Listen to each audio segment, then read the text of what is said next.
என்னை தேடும் இறைவனே, உம்மை நாடி வருகிறேன். என்னை தேடும் இறைவனே, உம்மை நாடி வருகிறேன். ஜூன் 16.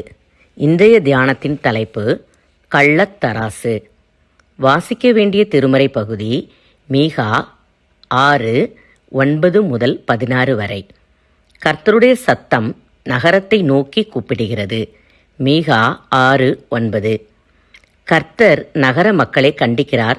நகருக்குள் இருந்த பாவங்கள், முறைகேடாக சம்பாதித்த பொக்கிஷங்கள், கள்ளத்தராசு, கள்ளப்படிக்கற்கள், கள்ள மரக்கால் இவற்றை பயன்படுத்துதல், உள்ளம் முழுக்க கொடுமையால் நிறைந்திருக்கும் ஐஸ்வர்யவான்கள், பொய், கபடம். மேல் எழுந்த வாரியாக பார்க்கும்போது இவை நமக்கு பெரிய பாவங்களாக தோன்றவில்லை. ஏனெனில் விக்கிரக ஆராதனை, கொலை, வேசித்தனம்தான் நமக்கு பாவங்கள் பட்டியலில் வருபவை.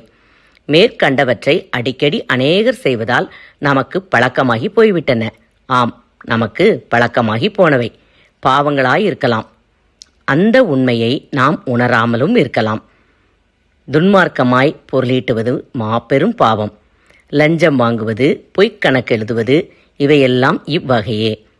கள்ளத்தராசு, குறைந்த மரக்கால் ஆகியவை வியாபாரிகள் மட்டும் செய்யும் பாவங்கள் ஆகும். தன்னலமுள்ள வியாபாரி தன் வாடிக்கையாளரை கள்ளத்தராசு மூலம் ஏமாற்றி மிகுதியான லாபம் சம்பாதிக்கிறான்.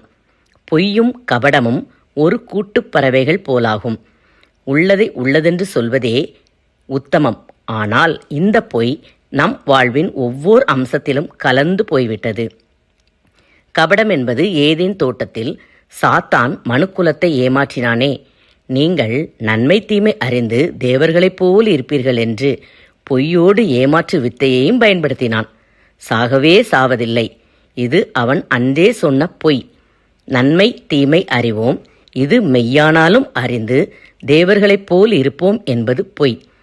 மெய் வஞ்சனை யாவும் கலந்த கலப்படம், அதுவே கபடம்.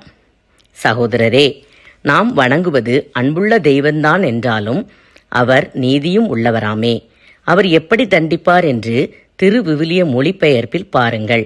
நீங்கள் பாழாய் போவீர்கள், உணவருந்தினாலும் திருப்தியடைய மாட்டார்கள், பொருட்களை பாதுகாப்பாக வைக்காது இழந்து போவீர்கள், அப்படியே வைத்திருந்தாலும் ஆண்டவர் அழித்து போடுவாராம், விதைத்தாலும் அறுவடை செய்ய முடியாது, ஒலிவக் கொட்டைகளை ஆலையாடினாலும் எண்ணெயை பயன்படுத்த முடியாது, திராட்சை பழத்தை பிழிந்தாலும் ரசத்தை குடிக்க இயலாது.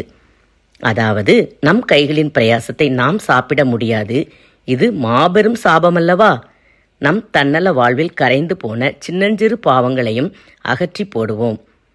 சில பாவங்கள் நம் பார்வையில் சிறியவை, ஆனால் பரிசுத்தர் பார்வையில் தண்டிக்கப்படத்தக்கவை. சில பாவங்கள் நம் பார்வையில் சிறியவை, ஆனால் பரிசுத்தர் பார்வையில் தண்டிக்கப்படத்தக்கவை. ஜபம். தேவனே, தன்னலம் கருதி நான் எந்த பாவமும் செய்யாதபடி என்னை காத்துக்கொள்ளும். என் உழைப்பின் பலனை நான் அனுபவிக்க அருள் செய்யும். ஆமேன்.